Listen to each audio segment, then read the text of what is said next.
اعوذ باللہ من الشیطان الرجیم، بسم اللہ الرحمن الرحیم۔ امام زین العابدین علیہ السلام کا مشن، امت کی اخلاقی بیداری کیوں؟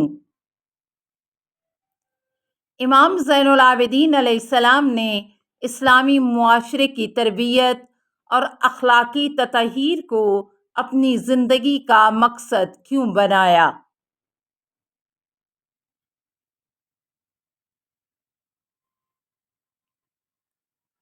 اس لیے کہ آپ نے گہری بصیرت سے یہ حقیقت پہچان لی تھی کہ کربلا جیسے المناک سانحات صرف سیاسی سازشوں کا نتیجہ نہیں ہوتے، بلکہ ان کی جڑیں ایک ایسے معاشرے میں ہوتی ہیں جہاں اخلاقی انحطاط، روحانی بے حسی اور باطل کے سامنے خاموشی عام ہو چکی ہو۔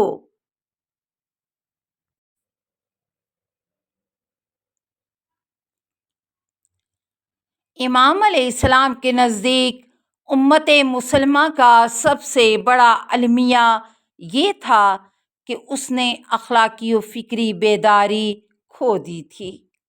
لوگوں کے دل سخت ہو چکے تھے، حق کی پہچان مٹ چکی تھی اور ظلم کے خلاف آواز بلند کرنے کی جرأت ختم ہو چکی تھی۔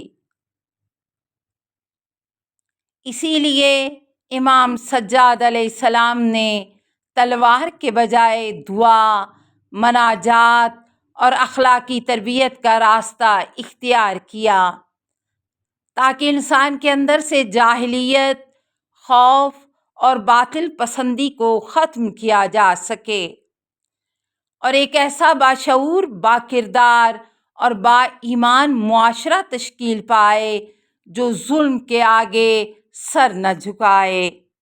جیسا کہ کہا گیا کہ امام زین العابدین علیہ السلام نے اسلامی معاشرے کی تربیت اور اخلاقی طہارت کا بیڑا اس لیے اٹھایا کہ آپ علیہ السلام جانتے تھے کہ اسلامی دنیا کے ان مسائل کا ایک بڑا سبب جن کا انجام سانحہ کربلا کی صورت میں سامنے آیا، وہ لوگوں کی اخلاقی پستی اور روحانی زوال تھا۔